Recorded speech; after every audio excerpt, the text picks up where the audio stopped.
Sunday morning ஒரு 7:30க்கு காலையில் கொஞ்சம் லேட்டாக எழுந்திருக்கலாம் அப்படின்னு நினச்சி தான் தூங்கினது. ஆனால் பக்கத்தில் ஏதோ ஒரு பூஜை வச்சுருந்தாங்க.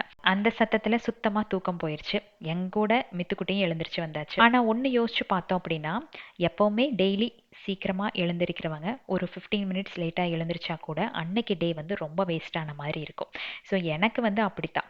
ஒரு 7:30 அப்படிங்கிறது ஒரு பெரிய விஷயமா இருக்கும். அன்னைக்கு டேல பாதி வேலைகள் செய்யாத மாதிரி தோணும். உங்களுக்கு எப்படி அப்படின்ட்டு நம்மளோட கமெண்ட்ஸில் சொல்லுங்கள். ஸோ மத்தியானம் வந்து சிக்கனா மட்டனான்னு தெரியாது. ஆனால் ரசம் வந்து டிஃபால்ட்டாக இருக்கும் அப்படின்ட்டு அதுக்கு மட்டும் கொஞ்சம் காலையில் ரெடி பண்ணிவிட்டு அப்படியே மார்னிங் ரொட்டீனை ஸ்டார்ட் பண்ணியாச்சு. தி ஹர்ஷா கிராஃப்ட்ஸ் அப்படிங்கிற இன்ஸ்டாகிராம் பேஜ்ல இருந்து மணி சேவிங் பாக்ஸ் வந்து அனுப்பி வச்சிருந்தாங்க. இதில் பேக் சைடில் நம்மளோட ஃபோட்டோ அண்ட் ஃப்ரண்ட் சைடில் பேர் வந்து போட்டு கஸ்டமைஸ் பண்ணி தருவாங்க. இதில் செக்லிஸ்ட்டும் இருக்குது. ஸோ ஒவ்வொரு தடவை நீங்கள் மணி உள்ளே போடும் போது நீங்கள் அதை மார்க் பண்ணிகிட்டே வந்தீங்க அப்படின்னா 1 lakh சீக்கிரமாக சேரும். பாக்ஸோட பேக் சைடில் இருக்கிற ஸ்க்ரூஸை ரிமூவ் பண்ணிங்க அப்படின்னா அமௌண்ட்டை நீங்கள் எடுத்துக்கலாம். டீட்டெயில்ஸ் எல்லாமே கமெண்ட்ஸில் பின் பண்ணியிருக்கேன்.